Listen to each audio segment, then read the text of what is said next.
Climate at Your Service, a Climate Europe 2 podcast where we delve into the world of climate services. I'm your host, Dr. Stacey New, a climate scientist from the Met Office in the UK, and I'm thrilled to guide you through this exploration of how climate information can empower decision-making and action across different sectors and communities around the world. In our previous episode, we unpacked how climate services and cutting-edge tools are helping cities navigate an uncertain climate future. Now, grab a tea and a snack because we're heading out of the city and into the fields to explore what all of this means for agriculture. So climate change is already reshaping the fields we farm, the food we grow and the systems that feed us. And the science is clear on this. Even small increases in global temperatures are already having measurable effects on agricultural productivity, with real consequences from farm to fork.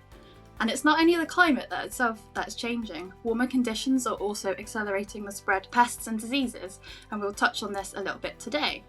All of this means that climate change is not a future threat to agriculture, it's a present-day reality, and it's already shaping decisions on farms, influencing food prices, and affecting livelihoods around the world. And that's exactly why conversations about the impact of climate change and the role of climate services in agriculture are more important than ever. So, to start this conversation, I'm thrilled to be joined by two guests for this episode, Dr. Judith Klostermann from Wageningen University and Professor Pete Falloon from the UK Met Office and University of Bristol. So welcome to the podcast, both. I know both of you quite well. I work with Pete at the Met Office and Judith through Climate Europe 2, but some of our listeners might not know you quite as well. So I was wondering whether you could start by introducing yourself and telling us a little bit about what you do. Maybe you could start with Judith?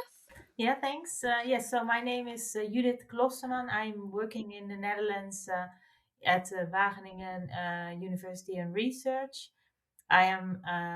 Originally I was a biologist, but I changed to social science. So I'm a bit in the middle of those sciences working on climate adaptation.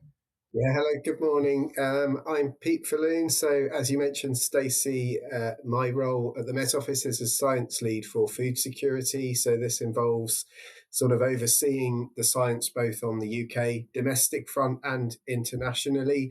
One of the biggest pieces of work I've been leading for about the last 10 years is for DEFRA, which are our Government Department for Environment, Food and Rural Affairs, really aiming to provide them with advice and science evidence around climate change risks, resilience and adaptation in agriculture and the food system. And as you mentioned, also sort of a similar interest at the University of Bristol. Something else I would mention that I think brings in a different dimension is in my sort of spare time, I'm a voluntary director of something called Food Drink Devon, which is a local community interest company. It's a not-for-profit that basically champions and promotes mostly post-farming food businesses here, and particularly working with sustainability. So I thought before we dive into kind of the details and the case studies and hearing more about the work you do, I'd like to kind of zoom out and look at the bigger picture.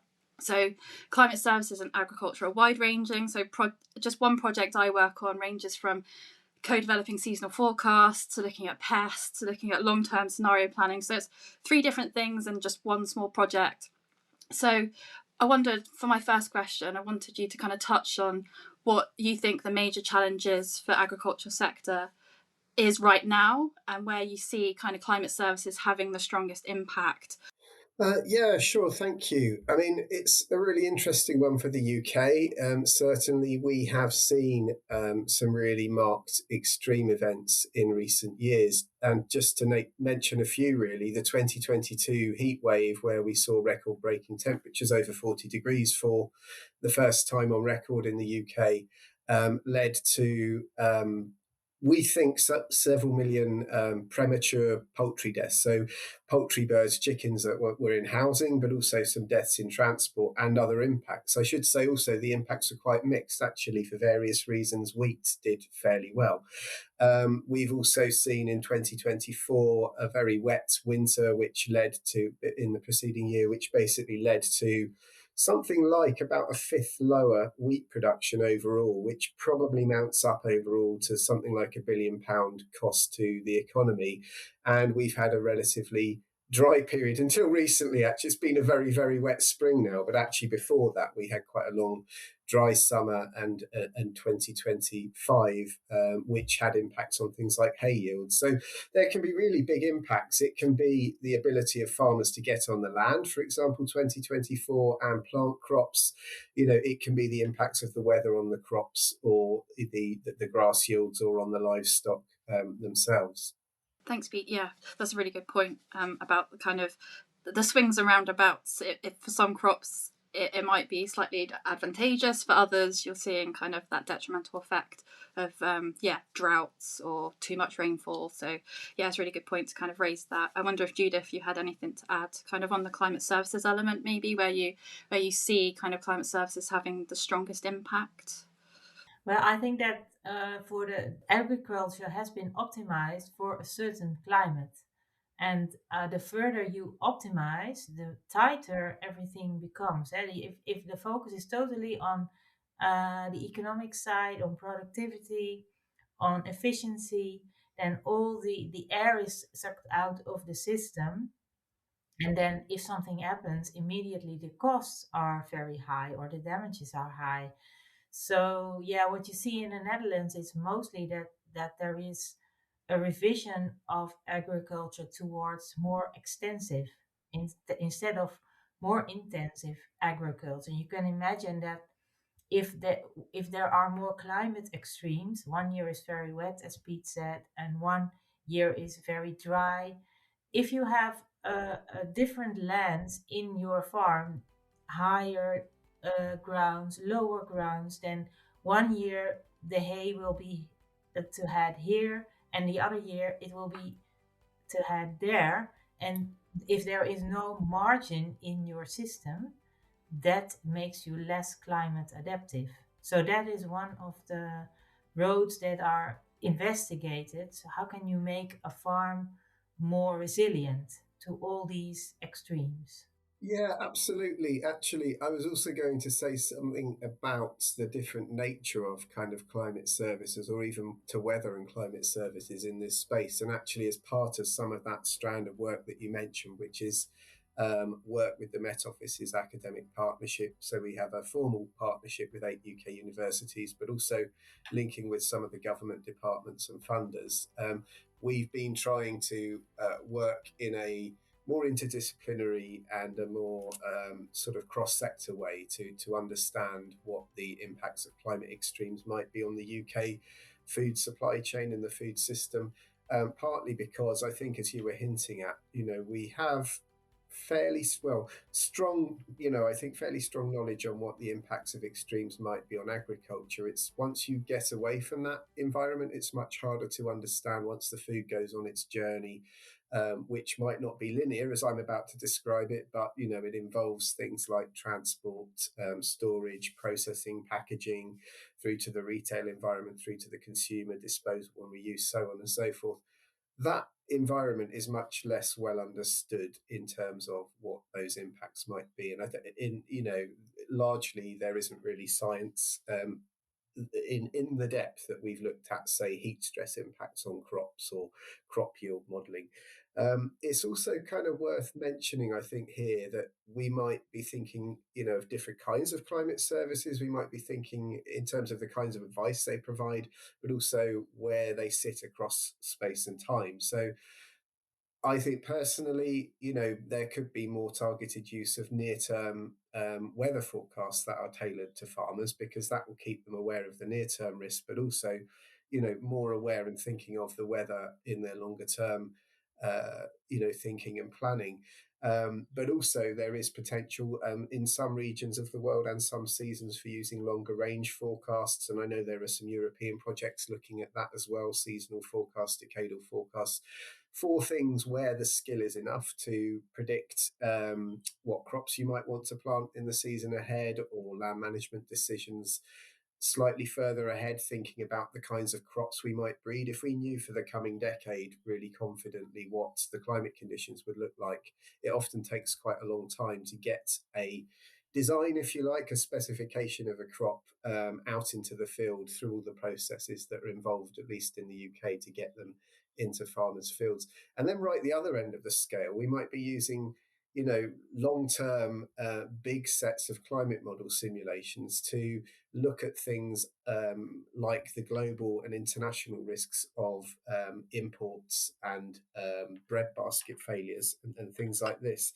I mean, so I bring a couple of things I've mentioned really on that, on that continuum that we've done some work with seasonal forecasts in the UK, which is really, really interesting. Lots of work with social science as well to understand the value of it.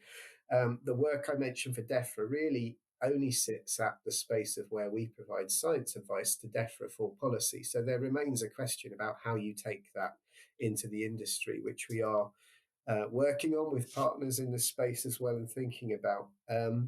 But actually, this morning I was starting to review, thinking about that broader industry, a code of practice for refrigeration standards that the Institute of Refrigeration are pulling together in response to high temperatures. So parts of the industry are starting to think about what the risks are and how they might respond and adapt and advise, the industry and their members about some of these risks. So refrigeration, for example, we might need more refrigeration, more air conditioning, more what we call cold chain storage transport of food because of those higher temperatures. But equally, we have seen in 2022 higher failures of refrigeration facilities in retail. So we need to be advising the industry how they can move the design specifications along so that they're fit for the climate now. Many of them were actually built to the previous climate, actually, and for the future as well. So I think that's a really interesting, kind of thing, actually. There's lots of potential avenues in climate services across space and time. That's an amazing answer. Thanks, Pete. There's a couple of things that I wanted to kind of unpick. Social sciences we'll come on to a little bit more because I want to talk to Judith in detail about that, but it was about kind of the energy usage. So if we need more air conditioning or more refrigeration, then we might then need to kind of bring sectors together, so the energy sector and the agricultural sector, and it's something that we're trying to do through things called webstivals, so web festivals. So they're like online webinars with a bit of fun. Judith is involved in those as well through Climate Europe 2 project, and what we're really trying to do is bring different stakeholders, different actors, different sectors together to start these conversations. When we talk to stakeholders and farmers, the access comes up a lot. So even if this information is available, seasonal forecasts, etc., often they might not know how to access it. A lot of the time it's okay, I don't know what a NetCDF file is or how to download it. And I think that's the role of a climate service scientist, to ensure that we're translating this information that they can access. And Pete, I wonder what strategies maybe you've come across or you've used for communicating climate information, maybe with those people that maybe don't have easy access to like digital tools or training, whether you could talk a little bit about your experience. Yeah, sure. And firstly, also, there's so much that Judith said that I really agree with. I think there are parallels in a way between the small businesses that we support with Food Drink Devon, with the certain parts, if you like, of the farming sector, certainly in the UK, in that, the people who are likely to pick up climate services or have access to, or be, the more innovative farmers or the early adopters, so in that space, you might have really quite small businesses who are really wanting to do something good and do something different and new, but they often don't have the capacity. So, and that's time, there might be skills, that might be, or as you say, access, all sorts of things. And I think that's the same across small food businesses in sustainability and other things, so as a single person, maybe their HR department, their data gathering department, their accountant, it's some of these businesses are very small. In the light of that, it also brings to mind, we did some related work for the Duchy of Cornwall, who of course oversee their own farms, tenant farms and others, in which we did some climate risk analysis to go into their annual report, which they could then support their farming groups with. So working with intermediaries can be something that's really powerful, I think, and that's something we did with the seasonal forecasting app work as well. The other thing I'd mention through all of that is there's definitely an interest, particularly in some of those bigger businesses, in access to data that they can use in a form that fits into their systems and integrates. So there's lots of interest in things like geographic information system data. So we were producing things like estimates of crop or cattle heat stress and maps of these data sets that they could then put into their systems and overlay with their land use maps. Yeah, I just wanted to pick up on the kind of when you were talking about like a lot of the work is kind of top level. So governments. You mentioned working with DEFRA. And I just wanted to maybe if we could pick out some examples where we're working with the users or users of climate services. And you mentioned a while ago European projects, and Aspect is a really good example where they've been working with the wine sector and working with a wine company to support their decision making. And they've co-developed climate services that provide insights in which those wine producers can make decisions from seasons to decades ahead. You said decadal information. So like things like frost damage, drought risk, growing degree days, those kinds of things. And it really is tailored for vineyard owners and managers, winemakers, right to the consumer. So I wonder if there's any like specific examples, maybe a crop or something from both of your work, which you could kind of maybe draw on. Judith, did you have any examples? I know when we chatted before the podcast, I think it was potatoes in the Netherlands or something. So yeah. So you can give climate advice, let's say real time, of course, but you can also look ahead. And and if we look ahead for the Netherlands, and I guess for more of the European coast, then it's going to be salinization. So the soils typically clay soils where potatoes are grown, they are expected to be more saline. And the question is, what can you still grow there? And can you also adapt those crops? So there is a lot of testing with different varieties of potatoes. What salinity level can they still manage? And actually this is looking quite good. So there are a lot of farmers interested. It is also in the Netherlands, a very high-end crop. So they have some money to try things. I also wanted to emphasize that farmers, at least in the Netherlands, they are well organized, and so they have their associations, and it's often differentiated in types of farms, but they are well organized. And I think that would also be a good entry point for spreading climate services. And I also wanted to add that it's not just for the farmers that we're doing this. It's for our own resilience. Because if the farmers are in Europe are not resilient, then we have no food. So we better help them. Good point. We all need to eat.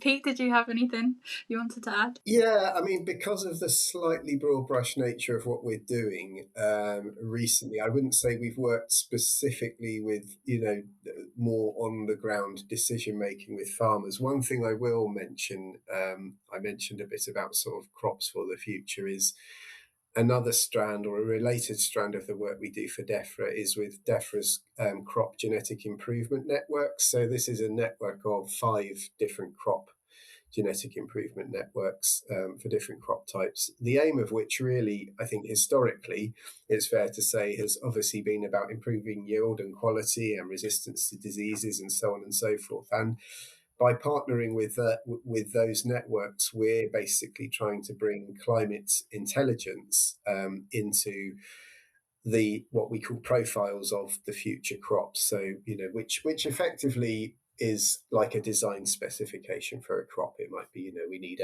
a crop with a particularly short stem, or with high disease resistance to a particular pathogen, or certain yield quality, or certain yield characteristics or quality characteristics. So the ones that we're particularly active working with are the wheat network. There's one on oilseed and seed crops. There's one on vegetables, and so on and so forth. So I think that's a really interesting thing. The other thing I will bring in, and this is something I'm looking at and working with at the moment at the University of Bristol, the cider industry is a really big drinks industry in the UK, and given where we are in the southwest of the UK, we've got lots of growers here.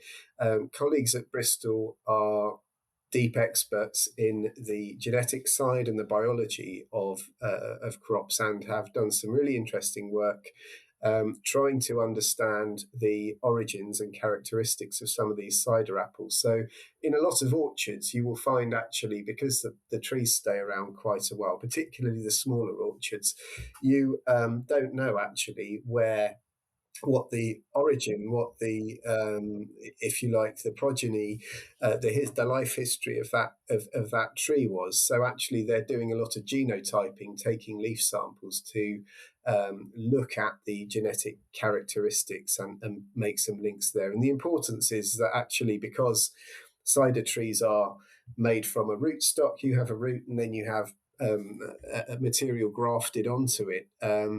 That process depended on the person who did it. Lots of them are now no longer with us, so we lose memory of those things. And if the cider makers have particular varieties they like, but they don't know what they are, it becomes harder to know how to reproduce them. So we're also trying to bring into that thinking, actually, can we use some of that information to understand the climate resilience? Because if they're going to make decisions about what to grow, which varieties to choose for the future, then they need to be thinking about climate resilience too. Yeah, I didn't know you were working on cider, Pete. I need to talk to you more about this.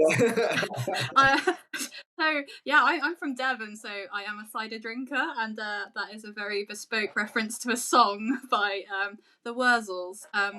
You're talking about kind of losing that generational knowledge. And in the UK, for those who don't know, but we actually do grow tea in the UK, which was a surprise to me when I first started looking at this. And we are very, the tea growers in the UK are very experimental, because, we don't have that heritage of growing tea in the UK.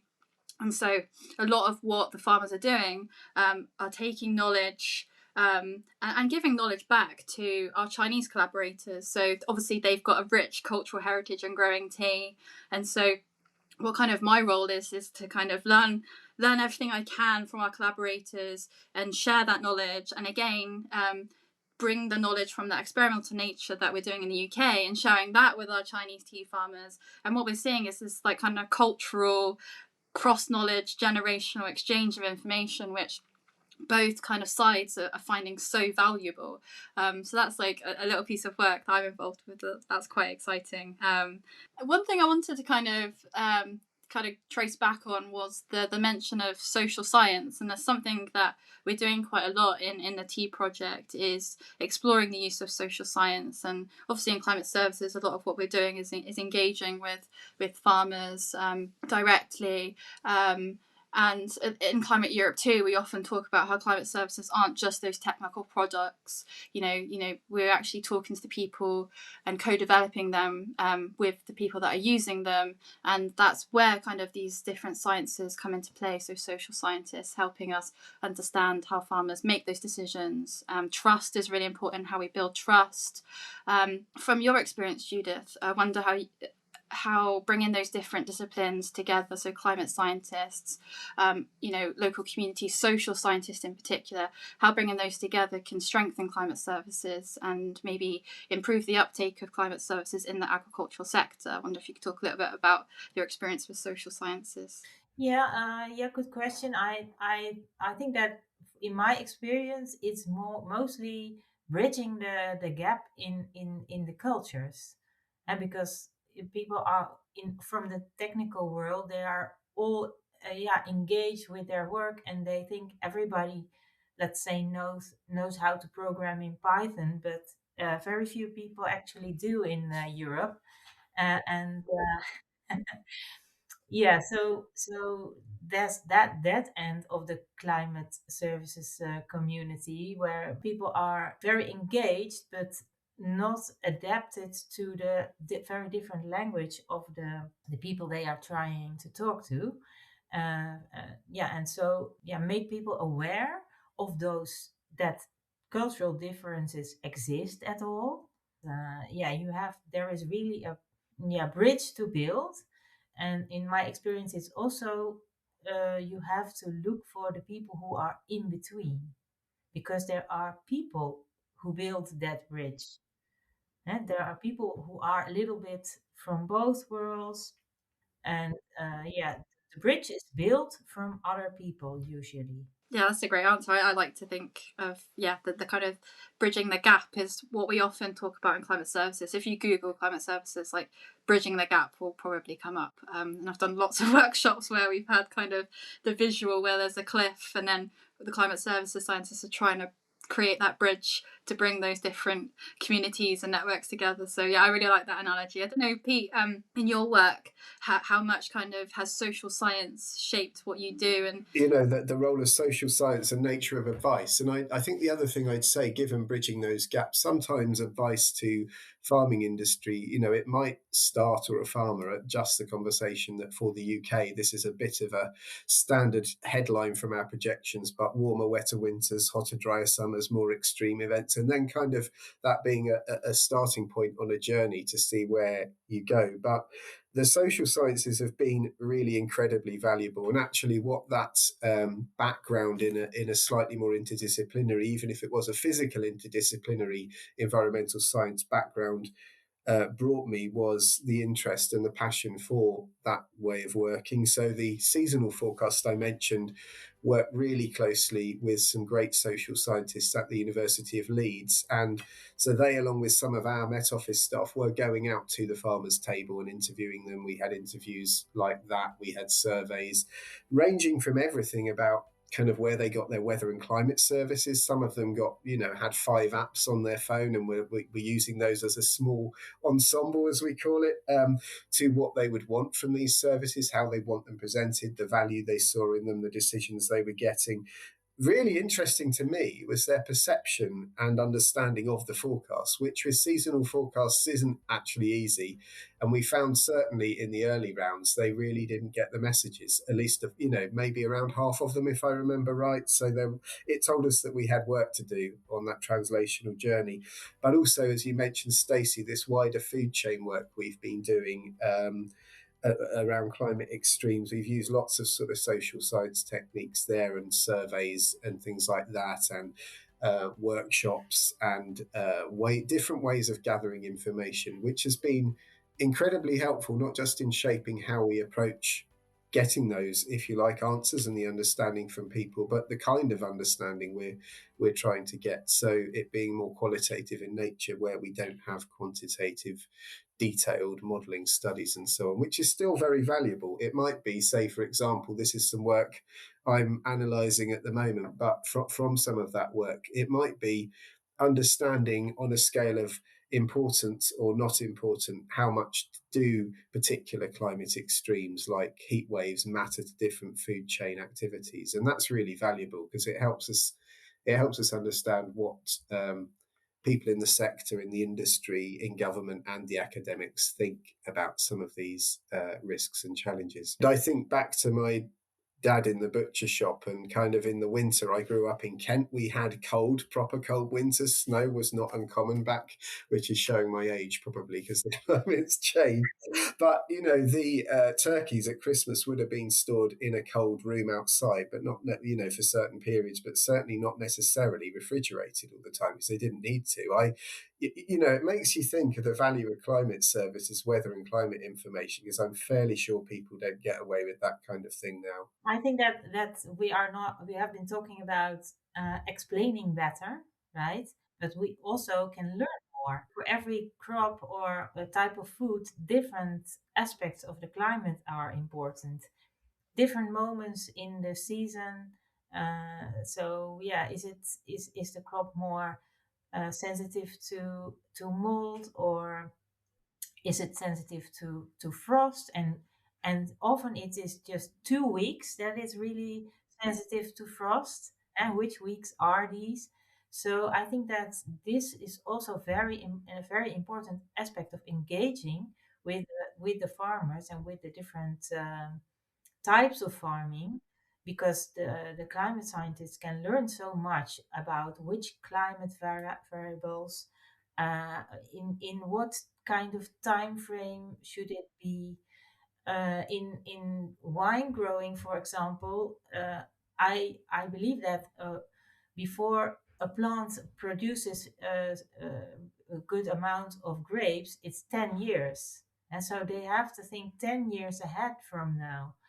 And then yeah, all these specifics from every type of farming, it can feed back into the climate research. And I think that is also a very important aspect of um, engaging with these groups of people. And I think should really go after that in our work. Yeah, I think you make an amazing point there. It's not just about us communicating information, it's about listening. And yeah, definitely as a climate services scientist, when you go out and engage, 80% of what you're doing is just listening to the farmer, or whoever you're talking to. And that's a really good point. I think a lot of the time, we're thinking about how do we communicate this piece of information, but it's not just that, it is about the listening. So yeah, I don't know, Pete, if you wanted to touch on that. I think that's an incredibly important, point. And so much came to me when listening to you, actually, Judith, about the value of this working together. Because when all of those parts, if you like, of the puzzle work, the farmers,